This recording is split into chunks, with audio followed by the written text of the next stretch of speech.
Welcome back, everybody. This is our ninth session in JEE Mains previous year questions for chapter Alternating Current of class 12th. Before this video, we have made 8 videos in this series, and all of those videos are available on our YouTube channel's playlist section. We have also started a similar series for NEET previous years. So if some of your friends are preparing for NEET, or if you want some additional practice, then you can watch those videos also.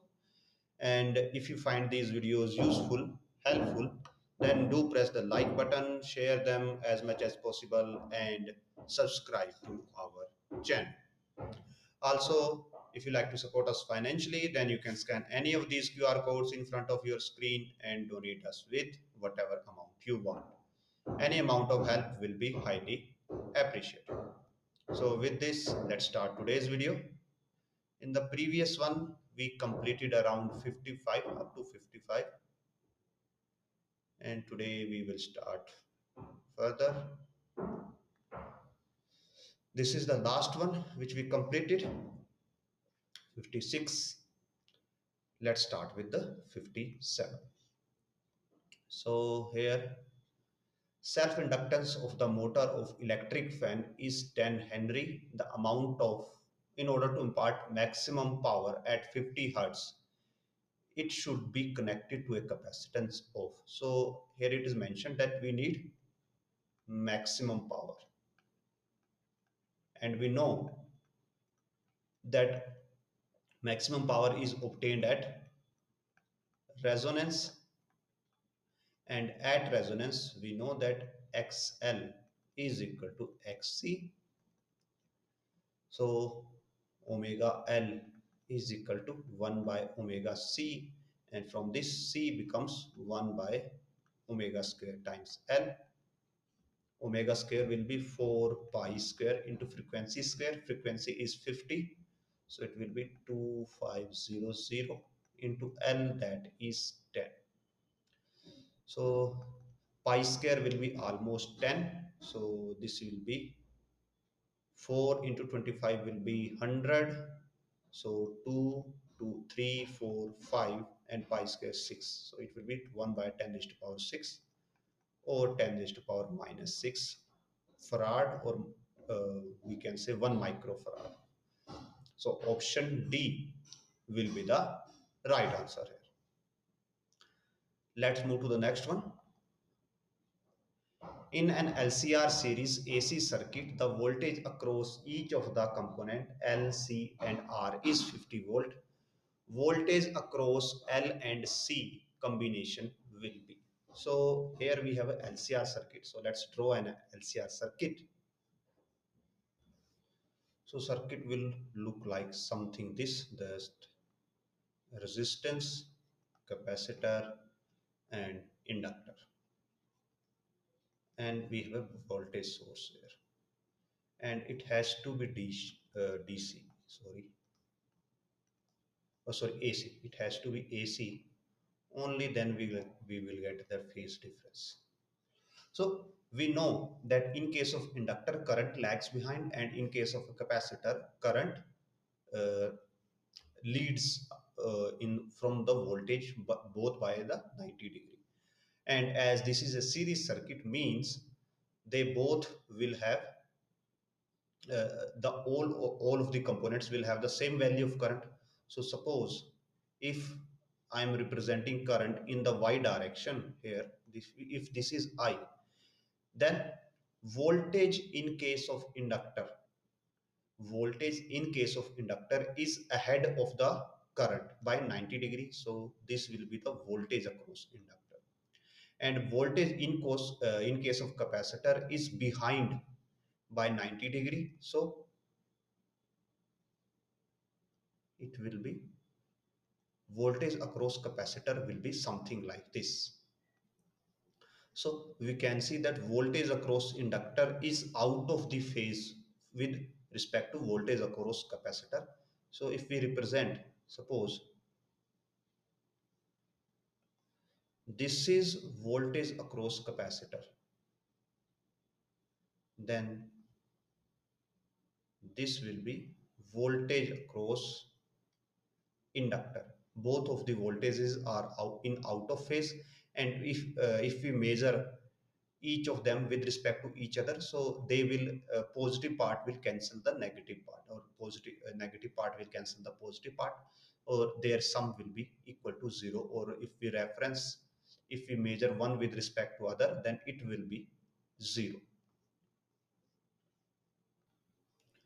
And some of you might can have a doubt that suppose we have two voltages, one is plus 5 volt and another is minus 5 volt. And now if we measure one with respect to other, then our answer will be either plus 10 volt if we measure with respect to minus 5, and if we measure with respect to plus 5, then it will be minus 10. So in that scenario, we takes the difference. But this is the case of DC, and in case of DC we have a ground here, the actual ground with whose respect to which we measure these two values.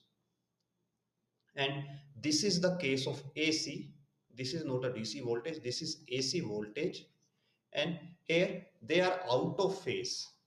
They are not means positive or negative. They are the same voltages with respect to the ground, but they are just in the opposite oscillation. So if we measure their difference, then they will give us no their difference will be zero, as they are at the same voltage, only the phase is inverted. So option D will be the right answer here. Let's move to the next one. In LCR circuit, capacitor is changed from C to 2C. The resonant frequency remains unchanged. The inductor value should be. So if we change capacitor L to 2C and we have to keep the resonant frequency same, then how L should change? So we know that resonant frequency omega is 1 by under root LC. Now if we change this C to 2C, to to keep this term as it is, we need to reduce value of L by L by 2. So L needs to be changed to L by 2. Let's move to the next one. The power factor of AC circuit having resistance R, inductance L connected in series at angular frequency omega. So power factor cos of phi is R by Z. So it will be R divided by R square plus XL square, that will be omega square L square. So the option B is the right one here. Let's move to the next one. Here we have to find inductance between A and D, and as we know, as we can see that it has some weird combination of inductors. So in this type of question, what we do, we take a reference potential. So suppose at this point potential is VA, and as this point is connected here, so again here potential will be VA. Now suppose here potential is VD, and as this point is connected to this, so here we have potential VD. Now I will draw all of these three separately. So this is our first inductor, second inductor, and third inductor. For first inductor we have VA and VD across it, so VA, VD. For second one we have VD and VA across it, so VD and VA. And for third one we again have VA and VD, so VA and VD. Now this term we can exchange, because these are the individual ports or individual terminals. We can change the potentials. We will write VA here and VD here. We are just exchanging the potential. So now we can see that on one terminal of all the inductors we have same potential VA, and on the other terminals of the all three inductors we have the same potential, that is VD. Means these terminal inductors can be represented by like this.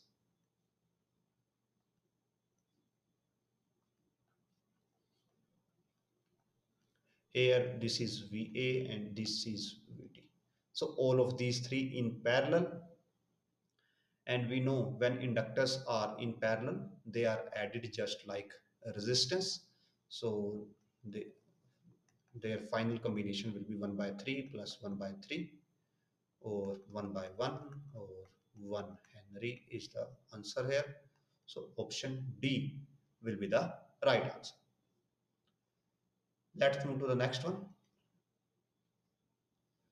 So for a given input voltage waveform V in T, the output voltage waveform V node T across the capacitor is correctly depicted by. So we have to plot the output voltage across the capacitor.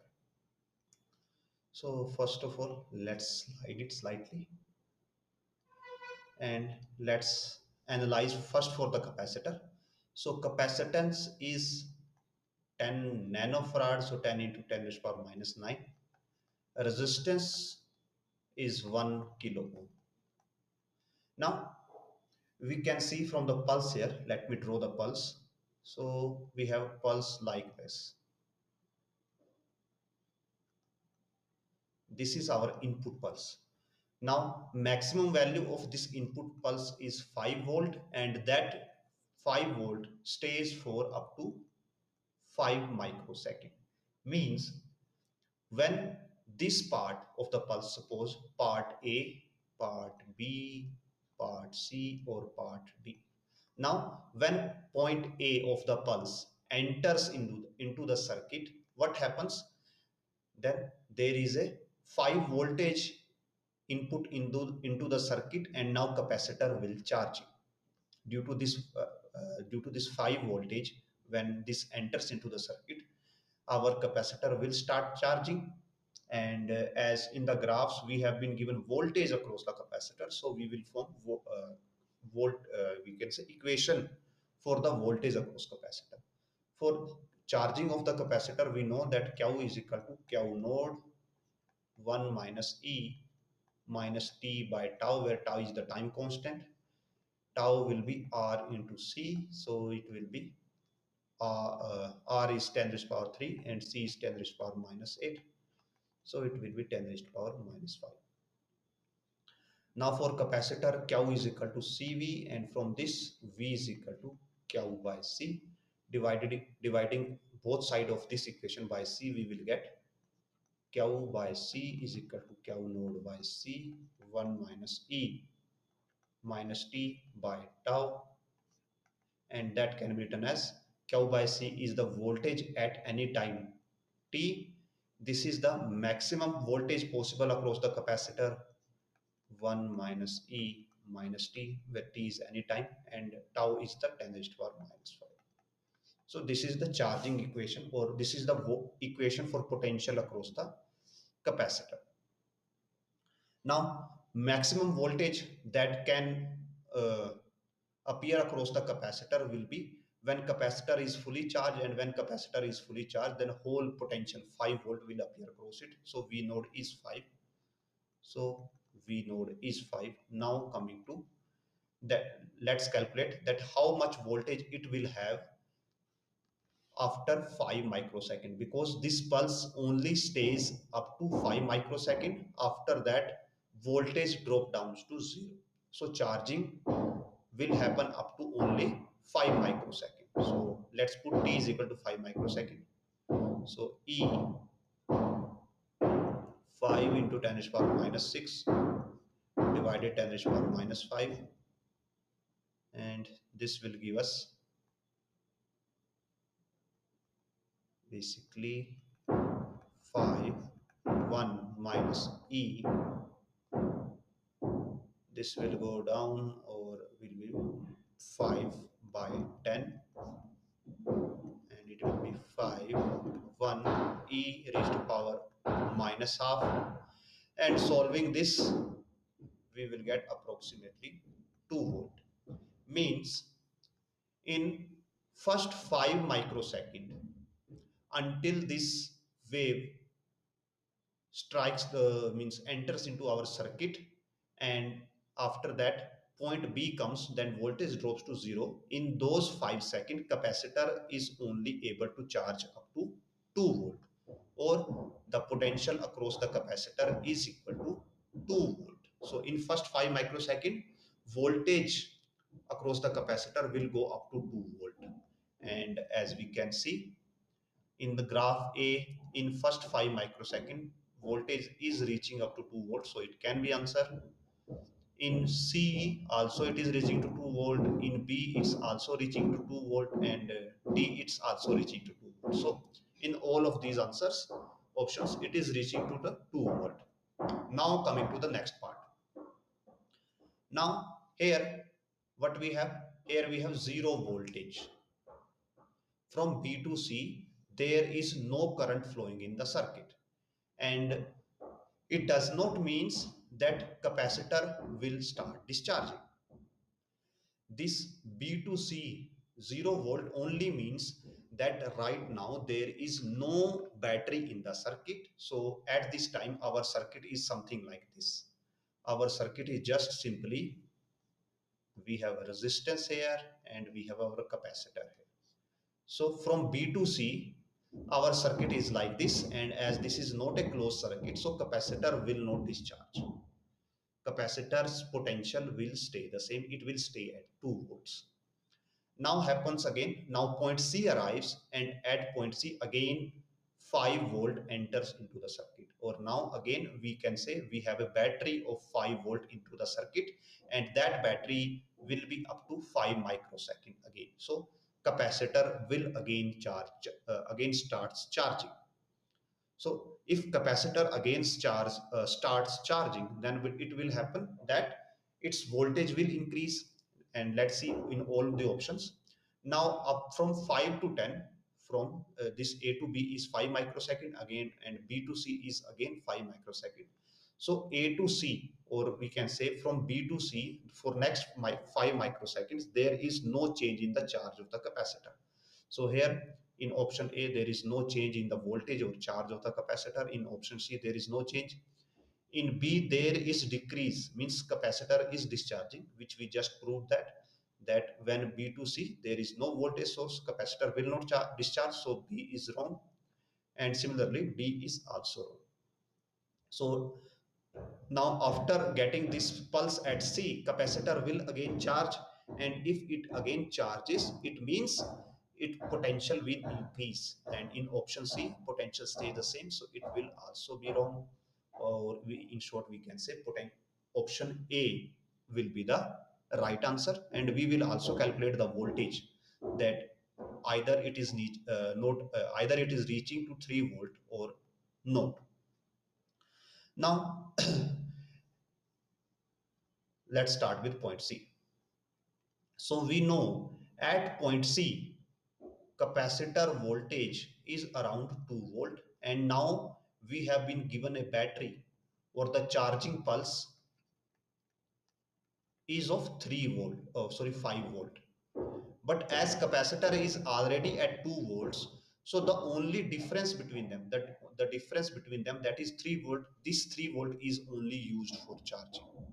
And again the same equation will be followed, that now we will use the same equation again, that charging or the voltage at any time t will be given by 1 minus e minus t by tau. Tau is 10 raised to power minus 5 plus this previous 2 voltage, because capacitor already have this 2 voltage.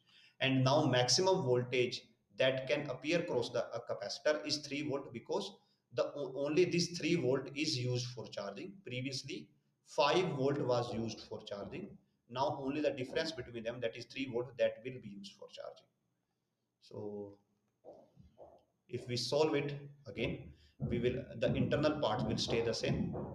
So we will get basically 3 into 1 minus e raised to power minus half plus 2. And solving this, we will get 3.2 volt. This will be the final voltage after second pulse departure, or after reaching at point T, or after 15 microseconds. So only graph A that shows this type of behavior, so it will be the right answer here. Let's move to the next one. A transformer consisting of 300 tons in primary and 150 tons in the secondary gives output power of this value. If the current in secondary coil is 10 ampere, the input voltage and the current of the primary coil. So assuming here that neta is 1 or efficiency of the transformer is 1 means no power is lost. So we know that input power is equal to output power, and output power is equal to 2.2 kilowatt or 2.2 into 10 raised to power 3 watts. This is output power given to us. And we also know that power is V into I. So for output power is 2.2 kilowatt and output current is 10 ampere. So from this we can get the output voltage. So output voltage V out will be 2.2 into 10 raised to power 2, that will be 220 volts. This is output voltage. Now we know that voltage per unit term, voltage or potential per unit term in a transformer is constant. So V input by number of inputs, number of turns in input by V output is equal to number divided by number of turns in the output is same. So Vi by Ni, that is 300, is equal to V output, that is 220 divided by 150. So this will go on 2, and from this Vi is 440 volts. And now we will use that P input is equal to P output. So P input, that will be V input into I input, that should be equal to output power because theta is 1, and that is 2200. So I input will be 2200 divided by V input, that is 440. So dividing it by 22, this will be 100 and this will be 20, and again 20 by 100, that will be 5. So V input is 440 volts and input current is 5 ampere. So that is option C for us. Let's move to the next one. A power transmission line feeds input power at 2300 volts. So V input is 2300. This is a step down transformer with its primary winding has 4000 turns. So N input is 4000. Power delivered at 230 volts. So V output is 230. If the current in the primary of the transformer is 5 ampere, or we can say I input is 5 ampere, efficiency neta 90%, then we have to calculate the output current. So we know that neta is P output by P input, or neta is 90 by 100 here. Output will be uh, V output into I output, and input power will be V input into I input. So this will be 9 by 10. V output is 230. I output we don't know. V input 2300 and I input is 5 ampere. So here we will get 10 and 10 get cancelled with each other. So I output is 45 ampere. So option B will be the right answer here. Let's move to the next one. And power transformer line feeds input. I think it's the same. So this same question is repeated in 2019 and 2018. So we just solved it previously. Now let's come to the next one. In an oscillating LC circuit, maximum charge on a capacitor is Q. The charge on the capacitor when energy stored equally between electric and magnetic field is. So I think we have already solved this type of question where electric and magnetic field is equally stored. Now we know that energy stored inside a capacitor is given by Q square by 2C, or also equal to half CV square. Now it is mentioned that inductor and capacitor have equal energy, but we know that suppose we had a circuit and in it initially either inductor was charged or either capacitor was charged, and then their charging and discharging keeps on happening one by one. So when they have equal energy means their energy is just half of each other, or we can say this is the maximum energy on a capacitor. And when both inductor and capacitor is both have equal energy means they both have the half of the maximum energy. In that case, energy of the capacitor will be half of Q square by 2C. And we just have to find out the charge at that time for on the capacitor. So again, this will be equal to for capacitor Q dash square by 2C, where Q dash is the charge at that time when its energy is half of the maximum energy. So C get cancelled, and from this Q dash is Q by root 2. This is the maximum charge on the capacitor Q. So option C will be the right answer. Let's move to the next one. The core of any transformer is laminated to reduce the energy loss due to the eddy current. That is the, of course. And to make it lightweight, no, actually its weight increases. Make it robust and strong. Yes, we can say that, but this is not the main reason. Increase the secondary voltage. So also this is not the this is also wrong, because to increase the voltage, what we do, we add the iron core. Iron core is the main reason. Uh, Iron core, the main reason the iron core is added, so that the coupling will be maximum and we can induce maximum voltage in the secondary coil. So the lamination of the core is due to so that we can reduce eddy currents. And let's move to the next one, and this is also the last one. So in the transformer, number of turns in the primary are 140, so Ni is 140, secondary 480, 280. Current in primary is 4 ampere, then that in the secondary coil. So we have to find current in the secondary coil. That we can do easily, as we know that voltage induced per unit turn is equal. So we can say Vi divided by Ni is equal to Vs divided by Ns. And this can be further modified like this, that we have II into Ni is equal to Is into Vs. Now using this, we can write that Is will be II into Ni,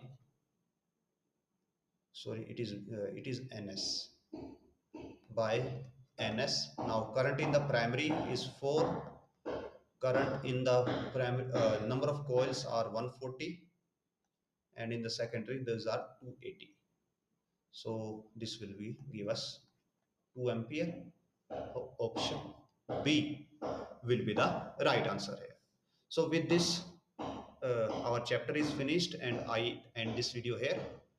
Again, if you find this video helpful, useful, then do press the like button, share it as much as possible, and subscribe to our channel. Also, if you want to support us financially, you can scan any of these QR codes in front of your screen and donate us with whatever amount you want. Any amount of help will be highly appreciated. So with this, again, thanks for watching, and we will meet in next video.